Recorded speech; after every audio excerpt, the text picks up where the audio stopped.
importante que vocês, nessa fase da vida, vejam o outro lado da história. O professor de história quem que é? Ele tem que tomar muito cuidado, porque os nossos livros de história, eles só contam um lado da história. E normalmente é o lado da história de quem foi o opressor aqui no Brasil. Quem descobriu o Brasil?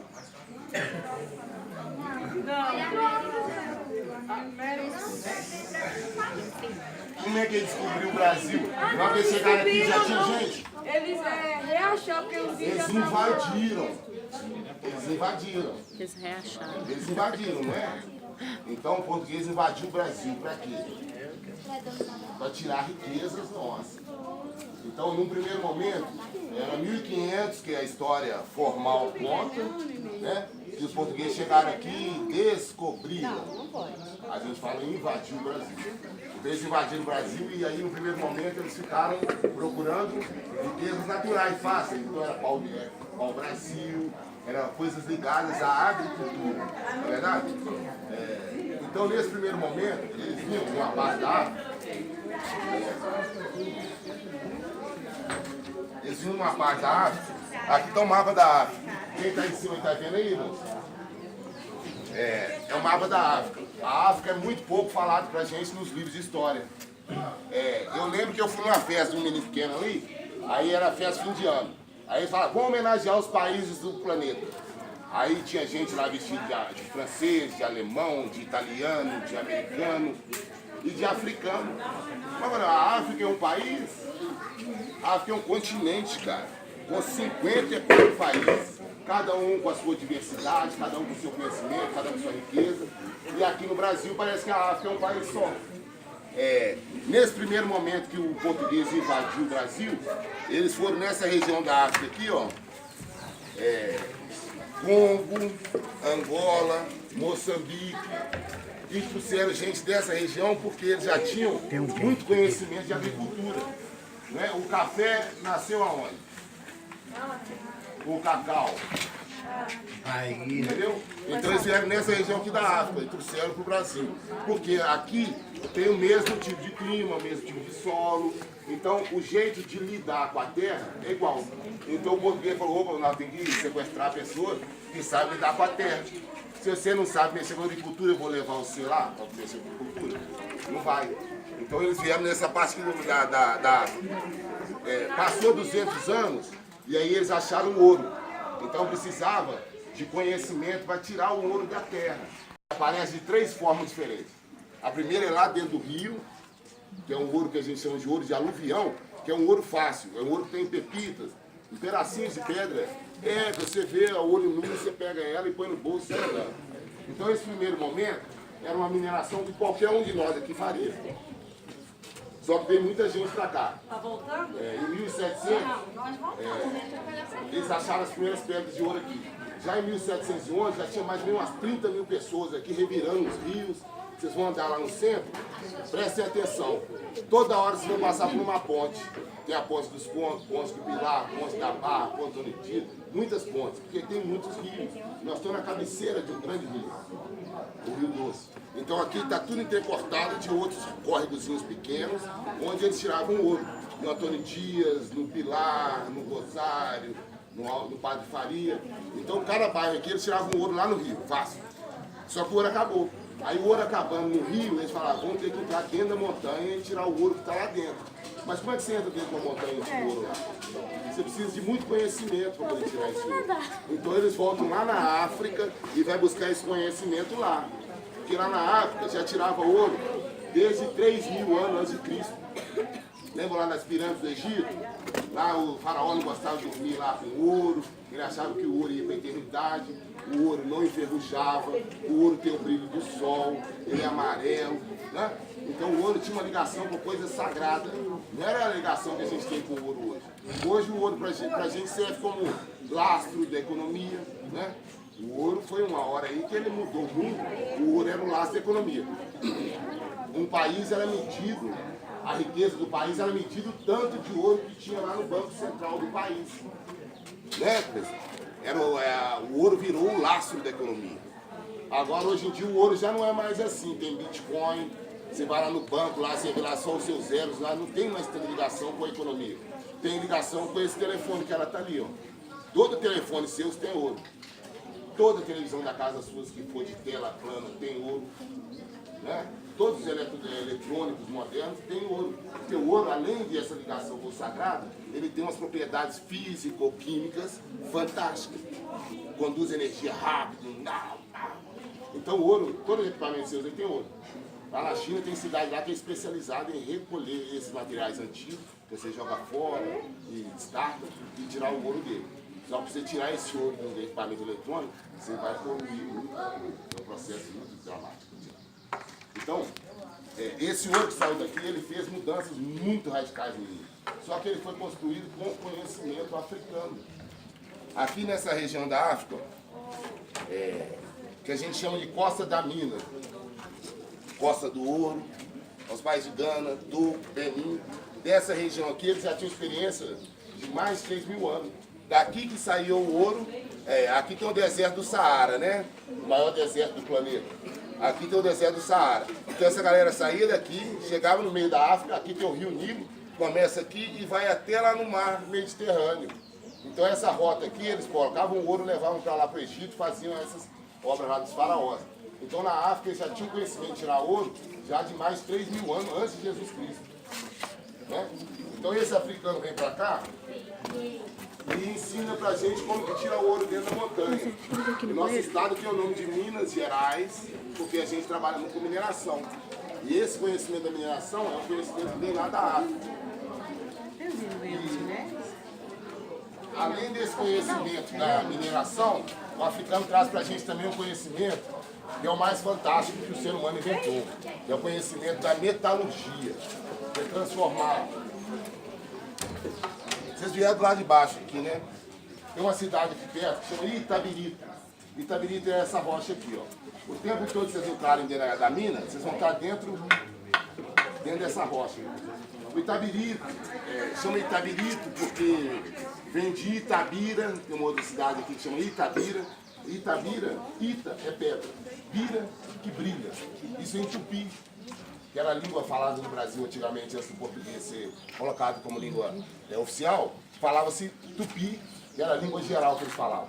Então no tupi, Itabira é pedra que brilha. Então essa pedra que brilha tem muito ferro.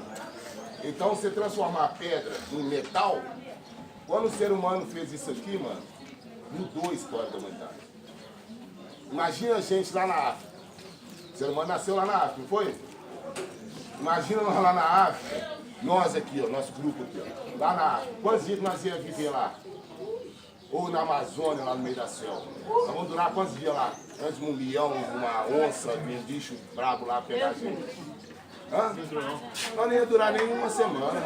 Agora, na hora que a gente fez a ferramenta, aí a gente já dura mais tempo. Então, na hora que o ser humano dominou essa malandragem, essa manha, essa mandinga de transformar minério em ferramenta, ele transformou. Ele deixou de ser presa para ser predador. Aí essa transformação, ele fez até nave espacial. Ele vai para outros planetas, vai para a Lua, com essa transformação de transformar minério em metal. E esse conhecimento, principalmente esse metal que é o ferro, é o aço, né? Esse metal, esse conhecimento veio lá da África. E aí hoje em dia aqui em Minas Gerais, o que mais nos sustenta é mineração, principalmente ferro hoje em dia, e a metalurgia. Tem várias siderúrgicas, vocês vieram lá do Vale do Não somos de Caratinga. então vocês conhecem para baixo aí, muitas siderúrgicas do Vale do Doce, né? Vale do Aço. Então o Vale do Aço, ele foi criado porque primeiro veio um africano e ensinou a gente a transformar ferro ou vitamina, minério de ferro em ferramenta. E esse conhecimento é um conhecimento simples. Para a gente hoje em dia parece fácil, depois que a gente já viu pronto. Mas quando eles fizeram isso aqui, 300 anos atrás, com muito sofrimento, com eles chamando eles de raça inferior, né? Então aqui a gente gosta bem de frisar isso, e principalmente nessa fase de conhecimento que vocês estão.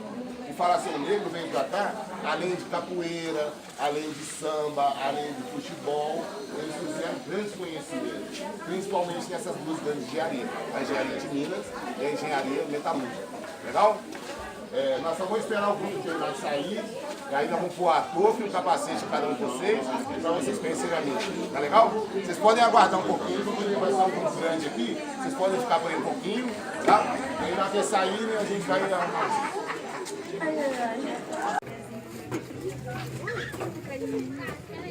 Que legal. Ai, você quer matar ele tá aqui na minha frente.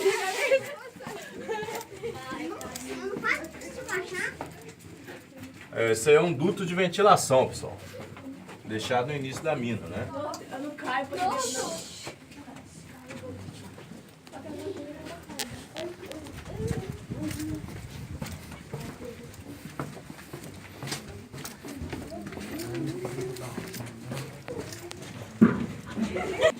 Vou explicar ali no meio ali, pessoal, poder escutar lá atrás. Pessoal, tá todo mundo dando para escutar aí?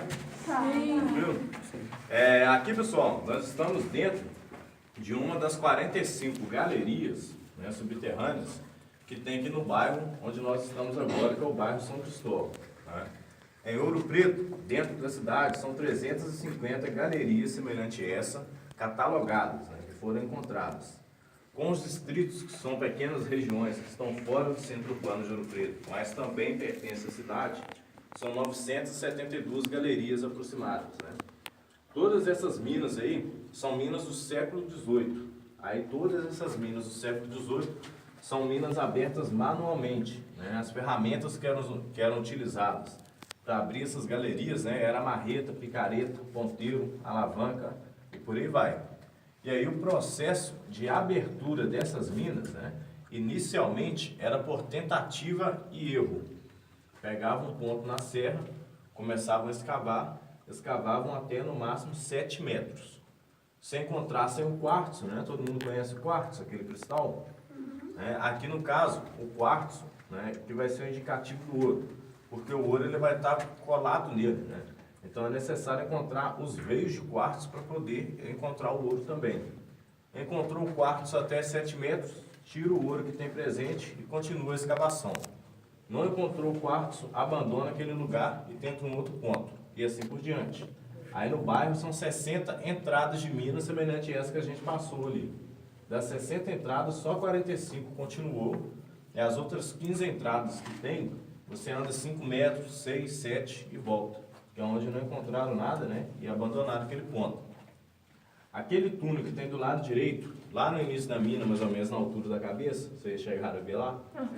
Aquele túnel ali é um duto de ventilação, né? Deixado para fazer com que chegasse mais oxigênio dentro da galeria, né? Hoje a gente tem luz elétrica. Lá no século XVIII nem existia luz elétrica ainda. E aí eu utilizava ou tocha, né, para queimar, ou então candeeiro, que é uma espécie de lamparina. Né? E aí, para queimar, eles utilizavam ali óleo de baleia ou óleo de mamona. E aí o fogo no espaço fechado, ele queima o oxigênio que está aqui dentro. Então, quando você deixa uma entrada de ar, né, na física, né, o que acontece é que quando você tem um duto maior, né, um túnel maior e um menor encontrando com ele, o ar que chegar no menor, o maior vai empurrar para trás. Então você faz com que chegue o oxigênio lá no fundo da mina, e assim você vai adentrando na escavação dela, né? O Eduardo deve ter falado com vocês lá fora, lá, do conhecimento da mineração, da onde que veio. Quem sabia minerar era africano. E aí isso é importante a gente ressaltar, porque a nossa história, infelizmente, é uma história com E e não com H. A gente fala, quem descobriu o Brasil foi Pedro Álvares Cabral. Aí esquece que já tinha nativos aqui, né? Que eram os povos indígenas. O conhecimento da mineração, mesma coisa. Quem minerava era africano. Europeu nem sonhava em minerar ainda naquele período. Então aqui você tem que saber escavar para evitar que a mina desabre na sua cabeça. A rocha que tem aqui presente, ela se chama Itabirito. E o Itabirito é uma rocha que tem na composição dela 50%, 55% de ferro na composição. Ao mesmo tempo que é uma rocha resistente, também é uma rocha metamórfica. Então você tem que saber escavar nesse tipo de rocha. Essas minas não são minas quadradas, né, com escoramento de madeira, igual a gente vê em desenho e filmes, por exemplo. A mina é só rocha, basicamente. O teto da mina, se vocês repararem, ó, o teto dela é sempre em formato de arco, né, e embaixo as paredes fecham. Aí fica mais ou menos tipo uma ferradura de escavação. Esse tipo de escavação é feito porque, quando você escava desse jeito, o peso que está aqui em cima, você tira ele do centro de gravidade da Terra, né, que tudo tende a descer em linha reta, e aí você transfere ele para a lateral. Você tira o peso do teto e joga para a parede, né? Eu falo com o pessoal aqui que é a mesma coisa de você tentar quebrar um ovo de galinha apertando ele pelas pontas. Alguém já tentou fazer essa experiência já alguma vez? Não quebra. Ele não quebra, né? Ele fica mais resistente. Porque o ovo de galinha, imagina ele em pé. Ele em pé, o formato dele não é oval, como o pessoal fala, é elíptico. É uma forma geométrica. Na hora que você aplica a força ali, ele vai e redistribui. Isso aqui é o mesmo princípio. E a mina é sempre horizontal, porque a rocha está na transversal. Vocês repararam?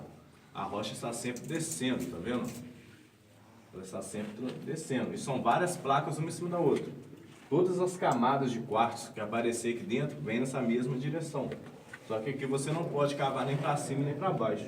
Se cavar no mesmo sentido da rocha, as placas deslocam, escorregando uma na outra e a mina cai. Então você vai cavar sempre no sentido oposto, sempre contrário. Beleza, pessoal? Alguma dúvida aí? Tranquilo?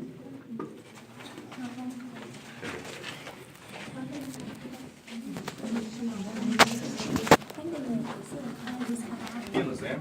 O ouro aqui de Minas Gerais era raramente encontrar pepitas dentro de mina. Pepita é as pedrinhas de ouro, né? De ouro. Pepita era encontrada em rio. O ouro subterrâneo, o ouro que era extraído direto, né, da natureza, da serra, ele depois de apurado ele vinha ouro em pó, porque para você tirar o ouro do quartzo, você tem que triturar o quartzo, né? E aí aqui dentro, como o ouro era ouro em pó, não podia trabalhar com muitas roupas como nós estamos aqui. Senão escondia o ouro na roupa e depois contrabandeava. Então aqui dentro trabalhava seminu, os homens, e as mulheres trabalhavam de vestido, tecido fino e sem costura na roupa. Tudo isso para não esconder o ouro, né, e depois roubar. Aqui dentro ninguém tinha um bolso, por exemplo. E aí o ouro que eles iam retirando, eles iam colocando dentro desses buraquinhos, ó, que eles iam fazendo na parede. Aqui tem 3, né? E ali tem outro. Só que tem um monte de buraquinhos semelhantes a esses aí, espalhados no corredor, né? Esses buraquinhos aí, o detalhe mais interessante deles é o nome que eles têm. O nome deles, eles são chamados de bucho. O bucho, para nós hoje, é barriga, estômago, né? Por aí vai. Onde guardar as coisas. Pois é, o bucho mesmo é uma das palavras de diversas outras que a gente fala aqui no Brasil, que não é de origem portuguesa. A portuguesa não fica falando bucho. E aí é de origem africana, né? O significado original dessa palavra seria bolso de roupa ou então bolsa. Aqui dentro ninguém tinha um bolso, não tinha um bucho, fazia os buchos nas paredes. Por que a gente associa a palavra bucho com barriga e estômago hoje? Porque a forma de incentivo para eles retirarem mais ouro durante o dia, né? Ó, se você tirar muito ouro aí, cara, você vai comer mais. Quem enchia o bucho de ouro, enchia a barriga de comida lá fora. Aí por isso que a gente falou, já estou com o bucho cheio, vazio, vou encher o bucho. É uma expressão popular que a gente utiliza sem saber na verdade, né? E por aí vai. E várias outras palavras, pessoal, que a gente fala aqui no Brasil, para vocês terem ideia, né, de como que a presença de povos africanos aqui influenciou a nossa cultura, né? Palavras como mochila, neném, caçula, babá, sunga, farofa, várias palavras aí, poderia ficar aqui o dia inteiro falando, várias palavras que vêm da África.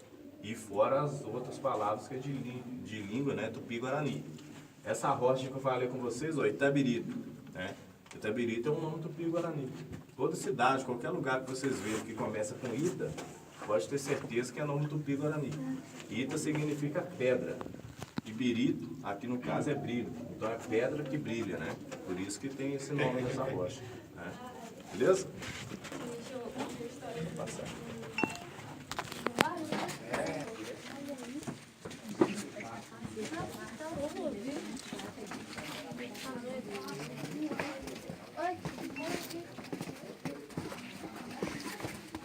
Cabecei, gente.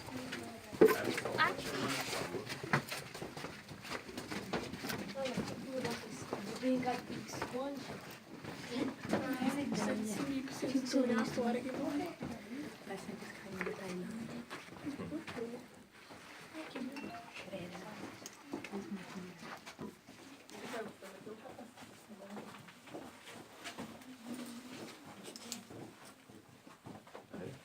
Aqui, pessoal, nós estamos num espaço maior, né?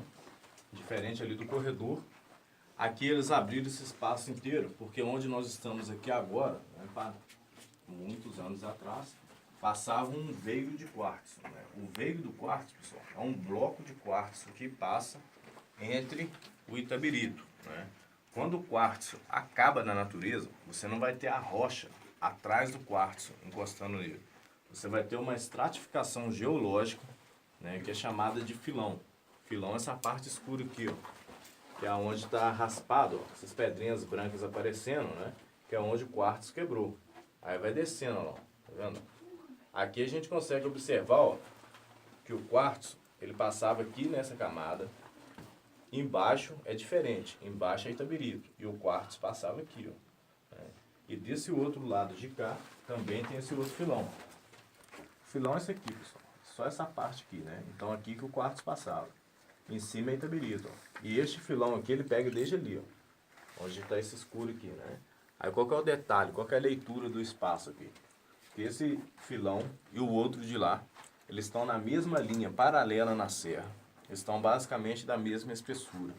Aí o bloco de quartzo, né? O bloco inteiro dele, poderia pegar desde aqui, atravessar toda essa área e juntar lá do outro lado. E o ouro estava ali no meio, né?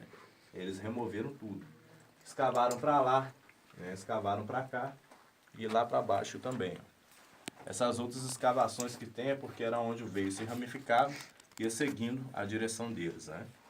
Aí, pessoal, a gente nota que tem muitos lugares menores dentro de mina, né? Criança trabalhava dentro de mina também. Com 9, 10 anos já começava a trabalhar.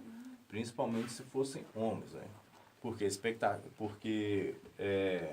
eles eram mais baixos e conseguia chegar nesses lugares menores com um pouco mais de facilidade. Começava a trabalhar muito cedo, né? O ambiente de trabalho que era o pior possível para a sua saúde. E aí vivia entre 25 e 30 anos de idade, né? Aí eu lembro tanto de galerias que eu falei com vocês lá no início. Aí imagino tanto, isso aqui em Vila Rica, né? Porque teve minas também lá no Sabará, Catas Altas, Santa Bárbara, né? Itabirito, Ouro Branco, né? E por aí vai. É outra Santa Bárbara. É outra Santa Bárbara. Mas foi na região. Mas aqui, pessoal, para fazer todo esse tipo de trabalho precisou de muita mão de obra, né? A região da costa da mina da África, que é onde eles mineravam, quando descobre o ouro aqui na metade do século XVII, na virada do século XVII para o XVIII, até o final do tráfico negreiro, né, de transporte dos africanos, deu um período de quase 190 anos. Né? Desses 190 anos chegaram quase cerca de 2 milhões de africanos vindos da costa da mina da África para o Brasil. Devido à grande mão de obra que tinha aqui nessa região, pessoal, se eu falar com vocês, vocês não vão acreditar. Vila Rica chegou a ser maior do que a cidade de Nova York lá nos Estados Unidos, né? Entre 1730 e 1750, porque tinha muita gente trabalhando dentro dessas minas, né? Aqui chegou a ter a segunda maior população do Brasil, só perdia para a cidade de Salvador, que era a capital do Brasil na época, né? E Vila Rica, hoje é Ouro Preto, né? Mas na época Vila Rica, na história do Brasil, ela é considerada a principal cidade do século XVIII, porque aqui rendeu 534 toneladas de ouro, né, oficial, que foi retirado, né? E aí grande parte desse ouro, vocês podem ter certeza que foi tudo para a Europa, né? Por aí vai. Alguma dúvida aí, pessoal? Alguma pergunta? Tranquilo? Chegando aqui, os dois poços que tem no interior da mina. Eles também são escavações artificiais, né, que são feitas pelo homem, não são poços naturais. E atualmente eles estão secos, né, hoje. Mas eles enchem em períodos de chuva, né, novembro, dezembro. E aí na metade de janeiro eles vão abaixando o nível de água. Quando eles transbordam lá, que eles enchem completamente de água, a água passa nessa canaleta aí, ó, nesse canal que tem aí no corredor, e vai lá fora. Lá a gente fica uns 109 metros, mais ou menos, abaixo da superfície da serra, né? E a água vem de cima para baixo. né? Então tem uma escavação que interliga a galeria com a superfície da serra. Essa água vem proposital. Até o ano de 2009, a água passava o ano inteiro dentro da galeria aqui. Então a presença da água aqui dentro era porque o processo de lavar o ouro, ele era realizado dentro da galeria. Se deixasse para lavar o ouro no rio mais perto, no caminho entre a água e a mina, ia vir alguém roubar o seu ouro. Então você deixa tudo próximo, né? Para ninguém precisar sair com o ouro daqui. O ouro ele foi muito contrabandeado, né? Foram 534 toneladas oficial, que foi contado, né? O ouro que foi contrabandeado não entrou nessa conta. Então eles fazem uma estimativa de 640 toneladas de ouro, que deve ter saído mais ou menos, né? Para vocês entenderem melhor como que o ouro ele era roubado, no corpo você escondia ele. No cabelo, no dente, no ouvido, né? Engolir não, porque o ouro era ouro em pó. Né? E aí para você apurar ele ia ser ruim, né? Repita depois fazer as fezes em algum lugar. Aí, mas aí ia ser ruim pra você tirar o ouro lá dentro de novo. Mas era mais fácil esconder no dente, debaixo da unha, no ouvido, no umbigo, e depois sair com ele. Umbigo. Né? O ouro em pepita você poderia até engolir, mas o ouro em pó não. É um pó mesmo, né? Mas aqui, pessoal, vocês já viram quando alguém se dá bem na vida, que o pessoal fala, fulano lavou a égua. Vocês já ouviram falar essa expressão já? Ah, tô lavando a égua, tô me dando bem. Por que a gente fala lavar a égua? Porque um dos principais meios de transporte que tinha na época era animais. E o pelo do animal segura o ouro em pó. Então você colocava o ouro ali dentro do pelo, depois que você passasse de um posto de fiscalização na Estrada Real, você lavava a égua e pegava o ouro embaixo novamente. Então você contrabandeava esse ouro, né? Por isso que a gente fala várias coisas aí sem saber, mais ou menos, o que significa, né? Lá, pessoal, é um espaço um pouco mais apertado, então a gente pede por gentileza para os primeiros, né? Ver o primeiro poço, o segundo, aí pode retornar e esperar do meu lado, que eu vou explicar um negócio para vocês ali no meio. Mas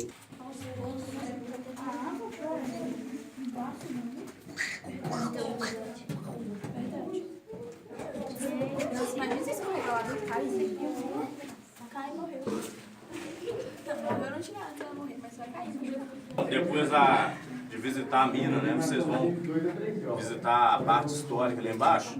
Não que aqui não seja histórico, né? Eu falo o centro. Vocês vão ver, pessoal, que a cidade de Ouro Preto, ela é toda construída com rocha, essa parte mais antiga. Muro de igreja, muro de rua, escada, passeio, a base de alguns casarões antigos, né? É tudo rocha. E aí, essas rochas que estão lá embaixo, era a sobra da mineração. Sobrava a rocha, você ia pegar elas e levar para construir a cidade. A cidade de Ouro Preto, né, a Vila Rica, ela só foi possível existir porque tinha atividade de mineração aqui. Né? As minas, pessoal, elas começaram a ser abertas no ano de 1700. Vila Rica é do ano de 1711, então a cidade surgiu depois das minas, né? Muitas cores que vocês vão ver lá dentro de igreja, de casas, né? Em alguns quadros, eram tintas minerais que eles utilizavam para fazer, né? Que era um pigmento que era encontrado entre as rochas. E essas cores aqui, por exemplo, isso aqui não é rocha, isso aqui é xisto. Né? Aí ele dá essas cores porque ele tem a presença do carvão mineral na composição, que é onde dá o azul e o roxo, e o pouco de ferro que tem oxído, da vermelho e da amarelo. E ele desprende muito fácil, né? Ele vira um pó na sua mão, uma areia colorida. Aí eles utilizavam isso para ir fazendo tinta, misturava ali com noz de bananeira, com clara de ovo, e aí colocavam um óleo lá no meio, né? Mas vocês vão ver que essa cor aí, ó, por exemplo, elas aparecem lá no teto da igreja de São Francisco de Assis, né, na pintura do mestre Taíde.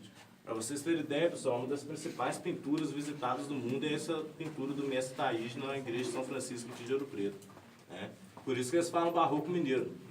Né? O barroco mineiro é porque a matéria-prima para fazer a arte barroca eles tiravam tudo daqui do território de Minas Gerais. Aí diferenciou do barroco no restante do Brasil. Beleza, pessoal? Alguma dúvida aí? Não. Tranquilo? Tranquilo.